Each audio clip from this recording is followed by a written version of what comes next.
Salam jumpa kembali. Di kesempatan ini saya kembali berbagi kasih dengan sesama manusia dari ujung bumi Halmahera sampai Tenggara Jauh. Tentang masih ada dan masih banyak orang-orang yang bersekutu dengan roh kegelapan dari ujung bumi ke ujung bumi.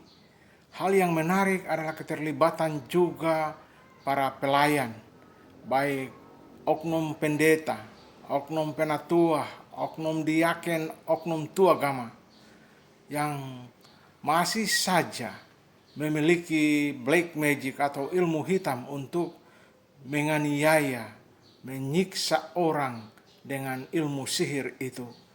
Di kesempatan ini saya berbagi kasih kepada setiap jiwa yang masih percaya terhadap roh-roh kegelapan, terhadap setan-setan atau terhadap suanggi-suanggi itu. Ya, ingatkan semua kiranya bertobat, jangan lagi menyembah roh-roh kegelapan itu, tetapi sembah dan puji hanya kepada Yesus, sumber kekuatan dan kehidupan yang harus kita sembah Dia, puji Dia, muliakan Dia. Maka kita selamat, kita diselamatkan oleh karena kasih karunia dan kemurahannya. Maka apapun yang kita lakukan senantiasa berdiri teguh di dalam kuasa nama Yesus yang ajaib itu, dengan berpatokan pada Alkitab sebagai satu-satunya sumber kekuatan hidup, dan kita percaya sungguh bahwa hanya di dalam nama Yesus Allah yang kita sembah adalah penuntun kehidupan baik di dunia ini maupun di akhirat kelak. Percaya dan beriman hanya kepada Yesus, maka kita diselamatkan.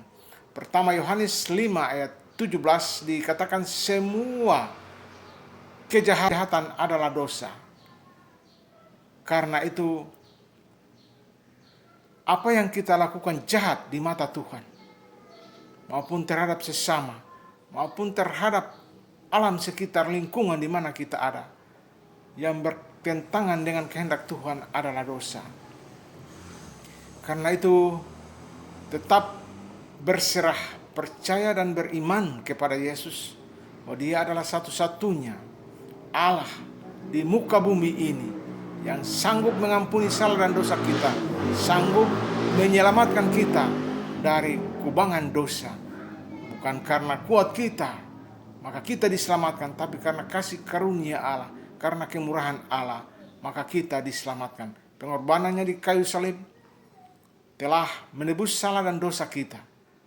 Kita diminta jangan berbuat dosa lagi, jangan menyembah berhala-berhala lain lagi. Sembah dan puji hanya kepada Dia saja, sebab di dalam Dia ada kedamaian, ketentraman bagi jiwa kita di dunia ini. Di dalam nama Yesus, apapun yang merintangi jalan hidup kita, pasti ada jalan keluar. Karena ketika Allah menyertai kita, Yesus di dalam hidup kita, kita di dalam Yesus, maka rintangan apapun pasti kita lewati dengan damai sejahtera.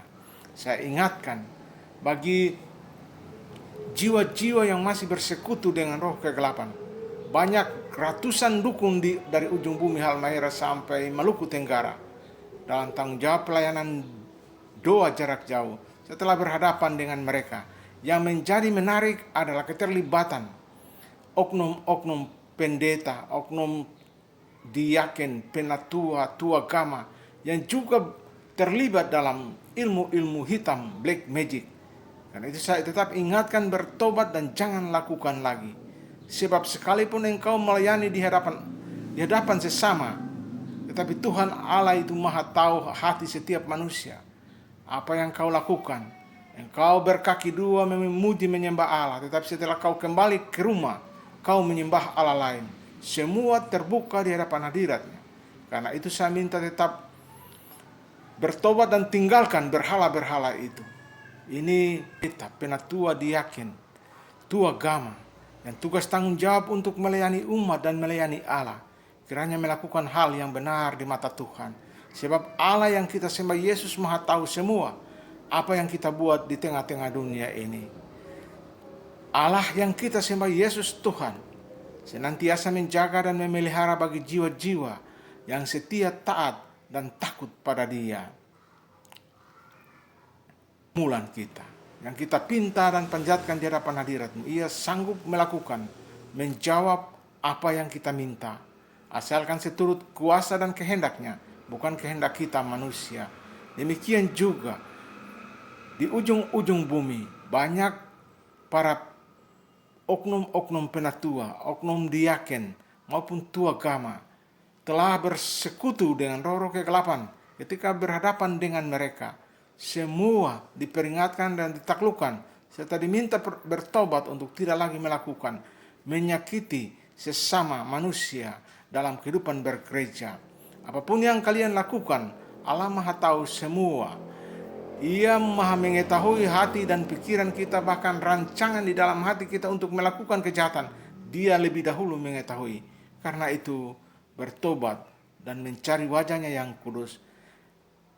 Setiap pergumulan doa yang kita panjatkan di hadapan hadirat-Nya dan kita meminta seturut kuasa dan kehendak-Nya, maka Dia pasti mengabulkan. Demikian juga pergumulan jarak jauh yang kita lakukan, meminta pertolongan Tuhan untuk menyembuhkan orang-orang yang sakit di ujung-ujung bumi. Ketika sesuai kuasa dan kehendak-Nya, maka mereka disembuhkan, bukan karena kita sebagai pendoa, karena kuasanya tidak. Allah berkuasa berkehendak sesuai kuasa dan kehendak-Nya, sesuai kasih karunia-Nya. Ia menyembuhkan mereka yang ada di ujung-ujung bumi. Demikian juga kita mampu menaklukkan roh-roh kegelapan di setiap-tiap ujung bumi, dari pulau ke pulau, dari provinsi ke provinsi, dari negara ke negara. Dia sanggup melakukan, dia sanggup menaklukkan roh-roh kegelapan itu di dalam kuasa dan kehendak-Nya. Di dalam nama Yesus, satu makhluk pun bermegasi mau takluk bahwa kuasa dan kehendak-Nya. Karena itu, bertobat, cari wajah-Nya, dan jangan lakukanlah lagi kejahatan-kejahatan yang mendukakan hati Allah maupun mendukakan sesama manusia atas perbuatan kalian, atas perbuatan seseorang menyakiti orang lain, maka dia menderita, maka hukumannya telah disiapkan. Karena itu sebagai sesama, kita tetap mengasihi satu dengan yang lain. Sebagai murid Yesus, tetap setia taat, melaksanakan perintah-perintah-Nya, mengasihi dan melayani sesama manusia di mana kita berada. Kiranya Tuhan Yesus menyertai dan memberkati kita semua untuk tetap menjadi murid-murid-Nya, memberitakan firman Tuhan, melayani, mengusir roh-roh kegelapan, menyembuhkan di ujung-ujung bumi sekalipun. Karena Allah yang kita sembah, Yesus Tuhan, Dia Maha Kuasa di surga dan di bumi. Dan dalam kuat kuasa-Nya, sakit apapun yang kita derita, Dia sanggup menyembuhkan di dalam nama Yesus. Amin.